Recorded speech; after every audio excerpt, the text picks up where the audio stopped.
मधुकैटभविध्वंसी विधात्री वरदे नमः। रूपं देहि जयं देहि यशो देहि दिश्वजहि। जय মা বিপত্তারিণী, জয় মা দুর্গা। মা দুর্গা আসছেন, আর কিছুদিন পরেই মা আসছেন। তো মায়ের তো নানা রকম রূপে পুজো হয়। তো এই যে রথযাত্রা হলো, তো এই সোজা রথ থেকে আর উল্টো রথের মধ্যে মায়ের পুজো, অর্থাৎ বিপত্তারিণী পুজো। মা বিপত্তারিণী সকল বিপদ আপদ থেকে রক্ষা করবে, এই মনে বিশ্বাস নিয়ে আশা নিয়ে মা ঠাকুমারা এই বিপত্তারিণী ব্রত পালন করে থাকেন। বিপত্তারিণীর ব্রত পালন করা কিন্তু চারটিখানি কথা নয়, একটু কিন্তু কষ্টসাধ্যই আছে, এবং মা ঠাকুমারা অনেক নিষ্ঠা করে এই ব্রত পালন করে থাকেন।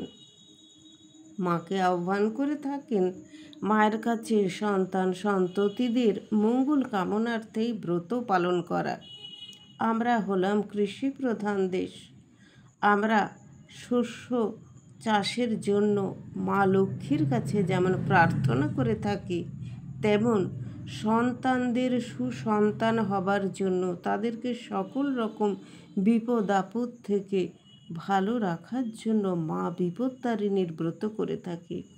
মা নানা রূপে পুজো পান, কখনো লক্ষ্মী, কখনো দুর্গা, কখনো কালী, কখনো সরস্বতী।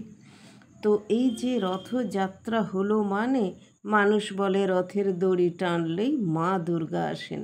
হ্যাঁ, সত্যিই তাই।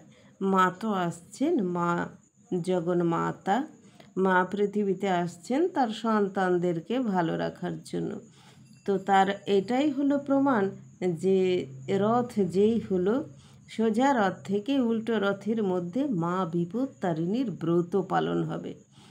তো সোজা রথ থেকে উল্টো রথের মধ্যে যে কোনো একটা শনি বা মঙ্গলবার, দুদিনের মধ্যে যে কোনো একদিন করা যাবে। কেউ শনিবার, কেউ মঙ্গলবার করে থাকেন এই ব্রত।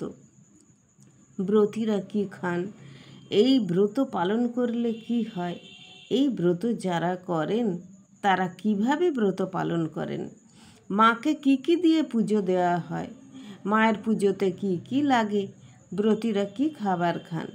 মায়ের পুজোতে লাগে 13 রকমের ফুল, 13 রকমের ফল, এবং লাল রঙের সুতোতে 13টি সুতো একসঙ্গে জোড়া করে 13টি গিঁট দেওয়া হয়। তাতে 13টি দূর্বা একটি ডোরের মধ্যে বেঁধে নিয়ে ব্রতীরা হাতে পরবে। মায়ের চরণে নিবেদন করে মায়ের প্রসাদী এই ডোর ব্রতীরা, মেয়েরা যারা ব্রত পালন করবে তারা বাম হাতে পরবে, ছেলেরা ডান হাতে পরবে। সে যে কোনো ডোরেরই নিয়ম, ছেলেরা ডান হাতে, মেয়েরা বাম হাতে। আর ব্রতীরা কি করবে সেদিনে, ব্রতীরা সেদিনে 13টি লুচি করবে। 13টি লুচি দেয়া হবে। অনেকে করে দেখি 13টি পান রাখে, 13টি পানের উপর 13টি লুচি, তার উপরে 13 রকমের ফল, 13 রকমের মিষ্টান্ন, 13 রকমের ফুল মায়ের পুজোর জন্য। তো শহরে সত্যি করে এত সব পাওয়া যায় না, গ্রামের দিকে এখনও মানুষ এতটাই নিষ্ঠাবান। ছোট ছোট ছেলে মেয়েরা ফুল খুঁজতে বেরিয়ে পড়ে, কোথায় 13 রকমের ফুল পাবে। মিষ্টির দোকানে ঘুরে ঘুরে 13 রকমের মিষ্টি কিনা আনা হয়, এবং বাড়িতেও 2-1 রকম বানিয়ে নেওয়া হয়, যেমন নারকেল নাড়ু, সুজি কিংবা কাজুর সন্দেশ। এইরকমভাবে মা ঠাকুমারা বাড়িতে 2-1টা মিষ্টি বানিয়ে নিতেন। এবারে ওই সমস্ত রকম মাকে দেওয়া হলো, দিয়ে মায়ের পুজো হলো। মায়ের পুজো অনুষ্ঠান হয়ে যাবার পর তারপর ব্রতীরা বাড়ির সন্তানদের, বাড়ির যারা বড় আছেন ছোট আছেন প্রত্যেকের হাতেই ডোর বেঁধে দেবেন মায়ের নাম করে। জয় মা বিপত্তারিণী, তুমি সবার মঙ্গল করো মা, সবাইকে সুস্থ রাখো, ভালো রাখো। মায়ের কাছে এই সুস্থতা কামনা করে তারপরে মায়ের আশীর্বাদী ওই ডোর প্রত্যেকের হাতে বেঁধে দেওয়া হয়। মেয়েরাও পরে, ছেলেরাও পরে। সবাই পড়ে নেওয়ার পর সবাই মায়ের প্রসাদ গ্রহণ করবে, সবাই সব কিছুই খাওয়া দাওয়া করতে পারবে। সেদিনে নিরামিষ অবশ্যই আহার করবে। যারা ব্রত করবে না তারাও কিন্তু সেদিন মায়ের নাম করে নিরামিষ আহার করলে খুব ভালো। যাদের ডোর বাঁধা নেই, নিয়ম নেই পরিবারের, তারা নাই বা করলেন, কিন্তু অন্তত বিপত্তারিণীর দিনটা নিরামিষ আহার করবেন পরিবারের মঙ্গলের জন্যে। আর মাকে তো প্রার্থনা করাই যায়।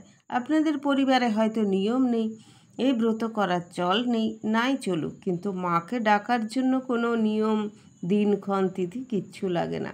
মায়ের নাম করবেন, করে সেদিনে যদি পারেন আপনার বাড়ির গৃহদেবতা বা গৃহদেবীকে একটু ফল মিষ্টি দিয়ে পুজো দেবেন, দিয়ে সেদিন নিজের একটু নিরামিষ আহার করে নেবেন, তাহলেই হবে। মায়ের কাছে সবার সুস্থতা মঙ্গল কামনা করেই তো আমরা এইটা করতেই পারি, তাই না? এবার যারা বিপত্তারিণীর ব্রত পালন করবেন তারা কিন্তু আগের দিন মনে করে অবশ্যই হবিষ্যান্ন করবেন। হ্যাঁ, সবাই হবিষ্যান্ন গ্রহণ করে না, নিরামিষটা পালন করে। আগের দিন কিন্তু নিরামিষ আহার করবেন। মুসুর ডাল, থোড়, মোচা, তারপরে পুঁই শাক, তারপরে আমিষ জাতীয় কোনো জিনিসই গ্রহণ করবেন না, নিরামিষ আহার করবেন, করে এবং খুব সাত্ত্বিকভাবে থাকবেন। পরের দিনে এই ব্রত পালন করে সেদিনে আপনারা ব্রতীরা 13টি লুচি, 13 রকমের ফল মিষ্টি সব প্রসাদে গ্রহণ করতে পারবেন। বাড়ির পুরুষরা, মহিলারা, যাদের বয়স হয়ে গেছে, বাড়ির বয়স্করা, যাদের অনেক রকমের ওষুধ খেতে হয়, তাদেরকে কিন্তু এই কড়া নিয়ম করার কোনো প্রয়োজন নেই। তারা নিরামিষ ভাতও আহার করতে পারেন, করে তারা যেমন ওষুধ খান নানা রকম রোগব্যাধির জন্য তারা খেতেই পারেন। কেননা মায়ের কাছে সব সন্তানই সমান, যেমন শিশু তেমন বয়স্ক মানুষরা, তাই না? মা সবাইকে ভালো রাখবেন। মা শুধু চান ভক্তি। আপনি যদি কিছুই না করতে পারেন, অন্তত ভক্তি ভরে মা দুর্গার ছবির সামনে একটু মায়ের কাছে প্রার্থনা করবেন, আপনার পরিবারের সবার মঙ্গল কামনা করে, তাহলেই মা সন্তুষ্ট হবেন।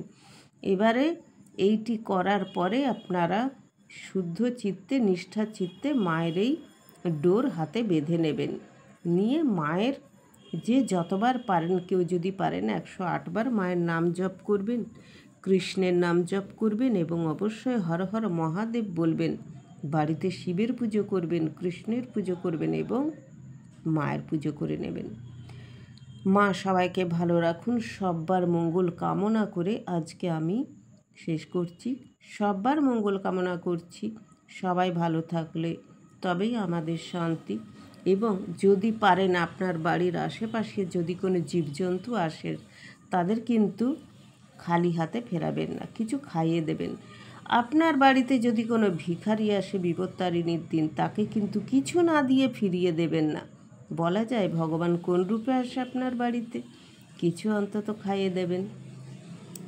তাই সবসময় চেষ্টা করবেন অবলা, অসহায় এবং যারা নিপীড়িত, নির্যাতিত, যারা অসহায়, সেই সব মানুষদের সাহায্য করতে। মা সবার মধ্যে আছেন এবং সবার মধ্যে থেকেই মা সবসময় আশীর্বাদ করে যান। সবাই খুব ভালো থাকবেন, মায়ের আশীর্বাদ নিয়ে সবাই বলে যান জয় মা বিপত্তারিণী, জয় জয় মা দুর্গা, রাধে রাধে।